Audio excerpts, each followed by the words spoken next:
Alright, so kita nak bercerita sedikit tentang Najib.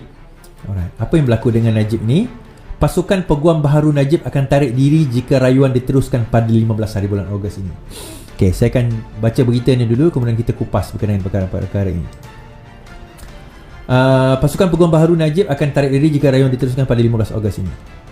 Pasukan Peguam Baharu dilantik mewakili Najib Razak bagi rayuan takhir dalam kes membabitkan dana SRC International Senin Berhad hari ini, memberitahu Mahkamah Persekutuan bahawa mereka akan menarik diri sekiranya mahkamah tetap akan mendengar rayuan itu minggu depan. 15 hari bulan, 5 hari lagi. Media difahamkan peguam daripada Tuan Zahid Ibrahim Sufyan, TH Liu dan partners dan Tuan Hisham Teh tidak bersedia untuk meneruskan rayuan berkenaan kerana ia melibatkan isu penting dan memerlukan masa untuk persediaan kerana ia bukan rayuan biasa. Oleh itu, jika mahkamah dalam prosiding rayuan utama diteruskan pada Isnin ini, peguam terlibat tidak akan mempunyai pilihan selain menarik diri daripada mewakili bekas Perdana Menteri itu. Difahamkan perkara itu dimaklumkan kepada Timbalan Pendaftar Mahkamah Persekutuan Wan Fatimah Zahara Wan Yusof dan Siti Hajar Mustafa semasa pengurusan kes di hadapan mereka yang dijalankan secara dalam talian hari ini. Timbalan Pendakwa Raya V. Sitham Baran dan Muhammad Ashraf Adrin Kamarul bertindak bagi pihak responden Pendakwa Raya, manakala peguam syarikat Teh Pok Tek Liu Tek Huat dan M. Ruben mewakili Najib sebagai perayu. Pada 26 Julai, Najib telah memberhentikan dengan serta-merta Tuan Syafi'i dan Co daripada bertindak sebagai peguam. Ia mewakilinya dalam rayuan sabitan dan hukuman membabitkan 42 juta dana SRC International. Bagaimanapun, Najib berkata bekas peguamnya Syafi'i Abdullah akan terus bertindak sebagai peguam cara dalam kes lain yang dihadapinya di mahkamah. Najib kemudian melantik Hisham daripada Tuan Hisham Teh sebagai peguam utama manakala rakan kongsi Zaid, Liu dan Ruben sebagai peguam baharunya. Mahkamah Persekutuan menetapkan 10 hari mulai 15 Ogos untuk mendengar rayuan takhir ahli Parlimen Pekan untuk mengenapikan sabitan dan hukuman penjara ke atas penyelewengan 42 juta dana SRC International.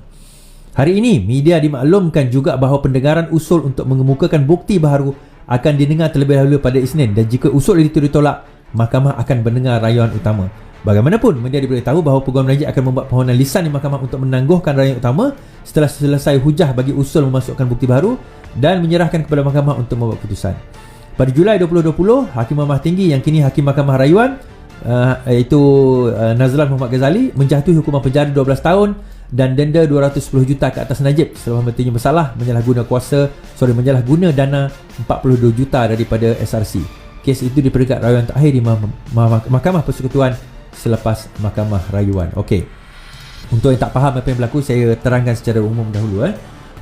Yang pertama sekali, Najib telah dituduh, ini tujuh tuduhan pertama, iaitu beliau telah dituduh menyeleweng dana bernilai 42 juta ringgit daripada SRC International, salah sebuah syarikat yang terlibat dengan 1MDB. Tetapi bukan 1MDB, ini SRC, salah satu syarikat yang terlibat. So apa yang berlaku 42 juta itu telah dikatakan masuk ke dalam akaun beliau dan telah digunakan. Okey, itu pertuduhan secara umum je lah. Dia ada pertuduhan spesifik. Mahkamah Tinggi telah mendapati di mana Hakim Nazlan tadi tu mendapati beliau bersalah, dipenjarakan 12 tahun, menjatuhkan hukum penjara 12 tahun, dikumpulkan 7 hukuman, jadikan penjara 12 tahun, kemudian denda 210 juta ringgit. Itu Mahkamah Tinggi kepada Najib Tun Razak. Sudah pun dia dapati bersalah. Kemudian apa yang berlaku adalah Najib membuat rayuan. Mana-mana itu lawyer dia adalah Syafi'i Abdullah. Jadi dia membuat rayuan di Mahkamah Rayuan.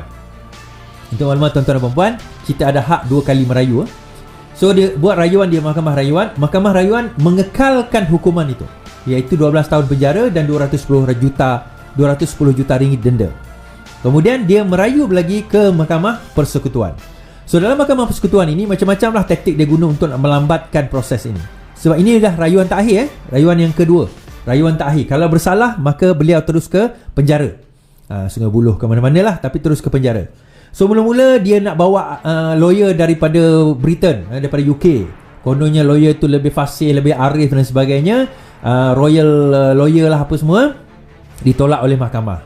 Mahkamah kata tak perlu lawyer daripada luar, lawyer kita pun dah pandai, cukup pandai kata. Kemudian dia guna taktik, dia kata bahawa Hakim Mahkamah Tinggi tu, Nazlan tu, dia sebenarnya ada conflict of interest. Jadi tak patut dia jatuhkan hukuman tersebut, dan trial perbicaraan ini kena buat semula kerana dia adalah salah seorang panel di dalam Maybank, dan Maybank meluluskan 4 bilion untuk kes 1MDB. Jadi macam ada conflict of interest. So yang kedua ini, dan kemudian dia tuduh, dia kata ada dokumen daripada SPRM bahawa Nazlan telah disiasat oleh SPRM berkaitan dengan dana 1 juta. Tetapi semalam Najib menarik balik dakwaan tersebut bahawa tentang 1 juta itu dia kata okey, tak ada, yang tu tak ada. Tak ada. Dia takut kena saman kot. Okey, tak ada. Jadi tak adalah benda tu ditarik balik.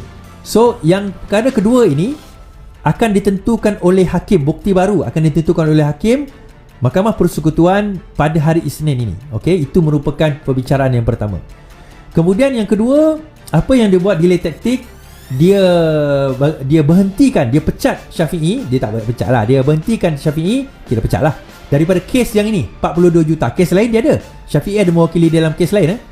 Dalam kes 42 juta ni dia pecat dia pecat Syafi'i ni. Kemudian dia cakap kat Syafi'i, dia gantikan dengan Tetuan Zaid.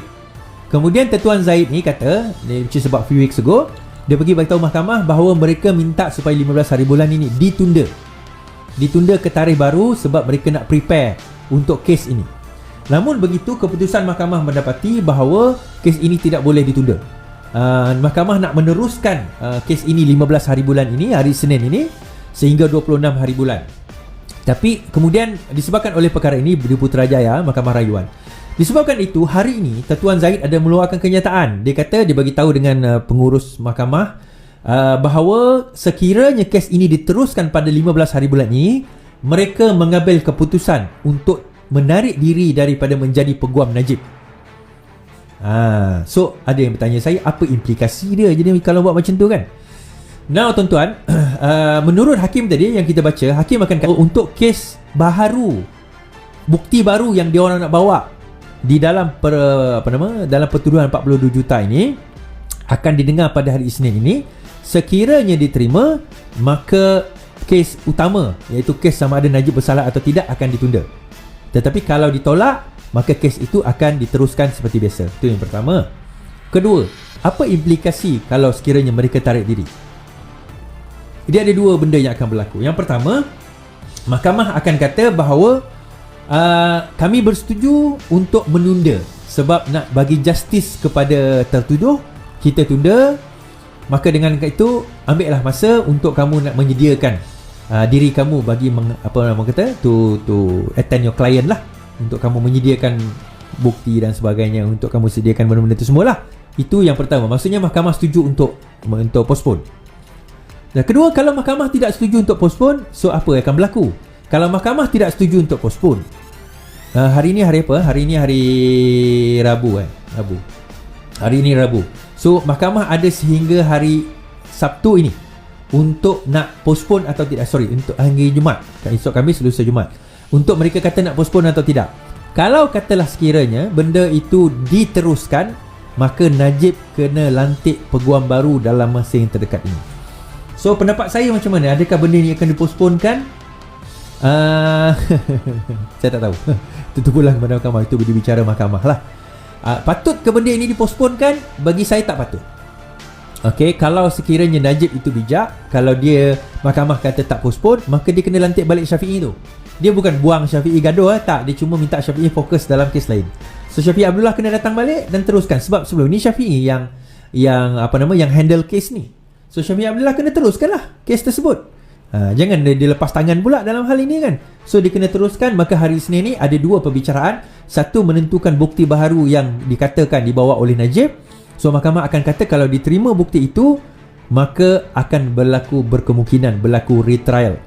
Kemungkinan ataupun akan another trial just untuk melihat sama ada bukti itu boleh diterima atau tidak.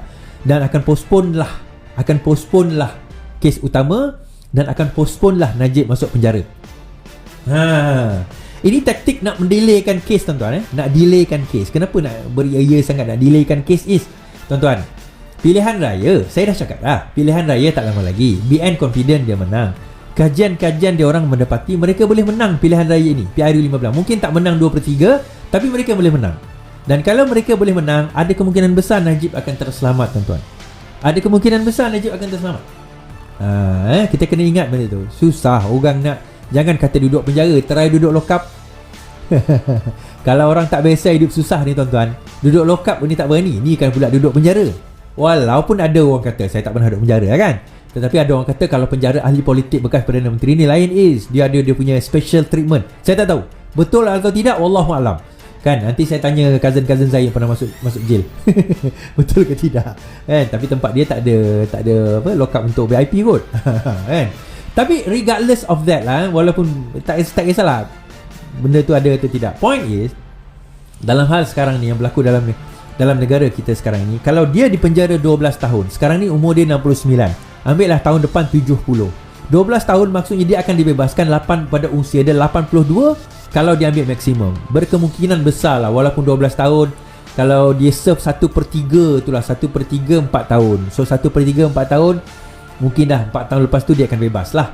Kalau baik hati lah warden penjaranya. Macam Anwar dulu 6 tahun dia masuk duduk merengkuk dalam tu kan. Tak ada pun ehlal belas ehsan tu tak ada lah. So 8 tahun lah, 6 tahun dah duduk merengkuk dalam penjara. So Najib ni 12 tahun, itu baru 7 kes pertuduhan. Dia ada 20 lebih lagi tuan-tuan. 1MDB 1 bilion ni tak habis lagi. So apa akan berlaku? Katakanlah 15 hari bulan ni diteruskan, 26 hari bulan ini berkemungkinan kalau hakim kata perlu masa untuk dia nak buat written judgement, maka akan buat written judgement. Tapi kalau hakim kata jatuh hukum kemudian baru buat written judgement, maka 26 ini jatuh hukum, kemudian barulah dia akan baca written judgement. So bergantung kepada hakim, bergantung kepada budi bicara hakim, dia nak buat macam mana. Saya rasa macam tu lah. Saya pun tak berapa familiar sangat dengan prosedur dalam Mahkamah Persekutuan ini. Tetapi poinnya adalah ini adalah peluang beliau yang terakhir untuk nak membela diri. Kalau dia didapati tidak bersalah, maka dia akan dibebaskan dan tidak akan ada pertuduhan lagi. Kalau dia didapati bersalah, maka dia akan beringkuk ke dalam penjara, dan Malaysia mencatatkan sejarah pertama memenjarakan bekas Perdana Menterinya kerana skandal di dalam negara ini. This is only the beginning of what is happening in our country, tuan-tuan. Okay? Kalau tak kerana Pakatan Harapan dahulu memerintah, kita sekarang berada dalam keadaan yang amat teruk. Tuan-tuan tahu tak, daripada 23 bilion interest yang kita kena serve pada tahun 2017-18, tahun ini kita kena serve more than 30 billion interest saja. Belum bayar pokok tuan-tuan, pokok tak bergerak lagi. Ini baru interest saja. So kita nak kata macam mana? Tuan-tuan dan perempuan yang kena menanggung ni, ini baru interest, pokok tak bergerak lagi tuan-tuan.